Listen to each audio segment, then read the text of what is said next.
Hello guys, welcome back to நம்ம lifestyle channel. எல்லோரும் ரொம்ப நல்லா இருப்பீங்கன்னு நான் நினைக்கிறேன். ரொம்ப நாள் கழித்து ஒரு லாங் வீடியோ வந்து அப்டேட் பண்ணுறேன். இது பார்த்திங்க அப்படின்னா வரலட்சுமி பூஜைக்கான டெக்கரேஷன் வந்து பண்ணுறது தான். ஸோ வந்து தேர்ஸ்டே அன்றைக்கே பார்த்திங்க அப்படின்னா கலசத்துக்குள்ளது அம்மன் ரெடி பண்ணுறது எல்லாமே நாங்கள் ரெடி பண்ணிட்டோம். ஸோ இந்த கலசத்தில் வந்து என்னென்ன பொருள்லாம் சேர்த்துருக்கோம் அப்படின்னு பார்த்திங்க அப்படின்னா மஞ்சள், குங்குமம், தாலிக்கயிறு, வாசனை பொருளுக்காக வந்துட்டு கிராம்பு, ஏலக்காய், கற்பூரம், ஜாதிக்காய், ஒரு லெமன் இதெல்லாமே சேர்த்துட்டோம். நம்ம காசுமே வந்து சேர்த்துக்கலாம், சில்லற காசுமே. இதுக்கு பார்த்திங்க அப்படின்னா ஃபஸ்ட்டு வந்து ஒரு பாக்ஸ் மாதிரி நாங்கள் வந்து ஒரு இது வச்சுட்டு ஹைட்டாக தெரியணுங்கிறதுக்காக மேலே வந்து அந்த கலச செம்பு இதமே வச்சுட்டு பின்னாடி வந்து ஒரு ஸ்டிக் வந்து ஃபிக்ஸ் பண்ணிடணும். ஸோ அப்போ தான் அந்த இடத்துல வந்து நம்ம சாரீ வச்சாலுமே அந்த இடத்துல நிற்கும். அப்படிங்கிறதுனால நம்ம வீட்டில் பார்த்திங்க அப்படின்னா இந்த ஹேண்டு, லெக்கு இது எதுவுமே நம்ம வைக்க மாட்டோம். ஸோ எப்போவுமே இப்படி தான் கலசம் வந்து நாங்கள் வந்து ரெடி பண்ணுவோம். ஸோ சாரியை வந்து சின்ன சின்ன ஃப்ளீட்ஸாக எடுத்துகிட்டு அது ரெண்டாக ஃபோல்டு பண்ணி நம்ம அந்த ஃப்ளீட்ஸ் எல்லாம் எடுத்தது பார்த்திங்க அப்படின்னா பின் பண்ணிக்கணும் ஃபஸ்ட்டு. அதுக்கப்புறம் அந்த ஃப்ளீட்ஸ் அழகாக தெரியணும் அப்படிங்கிறதுக்காக நம்ம வந்து கயர் வச்சுருக்கதை இடுப்பில் நல்லா ஸ்ட்ராங்காக கட்டிக்கலாம். ஃபஸ்ட்டு கயர் கட்டிக்கலாம், அதுக்கப்புறம் நம்ம வந்து ஒட்டியானமே போட்டுக்கலாம். ஸோ வந்துட்டு மீதம் இருக்க சாரியை பார்த்திங்கன்னா நம்ம எப்பவும் போல் சாரிக்கு ட்ராப் பண்ணுற மாதிரியே சின்ன சின்னதாக எடுத்து ஃபோல்டு பண்ணி நம்ம ஷால் எப்படி ரெண்டு சைடும் போடுவோமோ அதே மாதிரி நம்ம வந்து அரேஞ்ச் பண்ணிக்கணும். அதுக்கப்புறம் பார்த்திங்கன்னா சென்டராக பார்த்துட்டு ஒரு பின் பண்ணிவிட்டு நம்ம வந்துட்டு ஒட்டியானோ அதுக்கப்புறம் வந்துட்டு அம்மனுக்குள்ளே செட்டு எல்லாமே போட்டுக்கலாம்.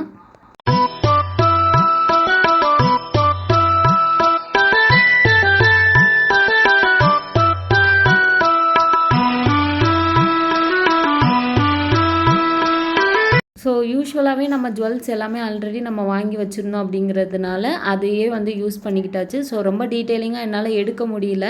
ஸோ அம்மன் வந்து இந்த மாதிரி தான் நாங்கள் வந்து ரெடி பண்ணியிருந்த ஜுவல்ஸ் எல்லாமே போட்டு ஸோ எப்படி இருக்குன்னு சொல்லி கண்டிப்பாக வந்து கமெண்ட் பண்ணுங்கள். ஸோ தேர்ஸ்டே ஈவினிங்கே பார்த்தீங்க அப்படின்னா சாமி படங்களுக்கு எல்லாத்துக்குமே வந்துட்டு பூ வந்து செட் பண்ணியாச்சு. ஏன்னா நம்ம வந்து சாமி ரூமுக்கு முன்னாடி தான் டேபிள் போட்டு அம்மன் வந்து அழைச்சி வந்து வைப்போம். ஸோ குத்து விளக்கு இது எல்லாமே ரெடி பண்ணியாச்சு. இது வந்து ஃப்ரைடே எடுத்த விலாக் தான். ஸோ அந்த ஐலைனர் வைக்கிறது, அம்மனுக்கு வந்து பொட்டு, இந்த அலங்காரம் பண்ணுறது எல்லாமே அந்த அன்றைக்கி பண்ணால் தான் ரொம்ப பிரைட்டாக இருக்குங்கிறதுனால அன்றைக்கி பண்ணியிருந்தோம். ஸோ 7:30 அப்படிங்கும் போதெல்லாம் வந்து தாலி வந்து ரெடி பண்ணி அதையுமே எடுத்து வச்சாச்சு. ஸோ அந்த அன்னைக்கு வந்து பார்த்திங்கன்னா நம்ம வீட்டில் வந்து சுண்டல், மாவிளக்கு, அது கூடவே வந்து சக்கரை பொங்கல் தான் நெய்வேத்தியமாக வந்து அம்மா வந்து ரெடி பண்ணியிருந்தாங்க. ஸோ சாமி எல்லாமே வந்து நம்ம வந்து ஃபஸ்ட்டு வந்துட்டு தாலி கட்டினதுக்கப்புறமா அம்மனுக்கு வச்சுருந்த தாம்பூலம் இதெல்லாமே வந்துட்டு ஆசீர்வாதம் வாங்கி நாங்கள் வந்து எடுத்துக்கிட்டோம். அதுக்கப்புறம் வந்தவங்க எல்லாமே பூ, காசு, அதுக்கப்புறம் ஃப்ரூட்ஸ் இதெல்லாமே வச்சது அம்மனுக்கு வச்சு எல்லாருக்குமே தூப ஆராதனை எல்லாமே காமிச்சாச்சு. அந்த அன்றைக்கி ரொம்பவுமே மன திருப்தியாக வந்து சாமி கும்பிட்டுருந்தோம். ஸோ அம்மன் எப்படி இருக்காங்கன்னு சொல்லி கண்டிப்பாக வந்து கமெண்ட் பண்ணுங்கள். உங்கள் வீட்டில் எப்படி கும்பிட்டீங்கன்னு கமெண்ட் பண்ணுங்கள்.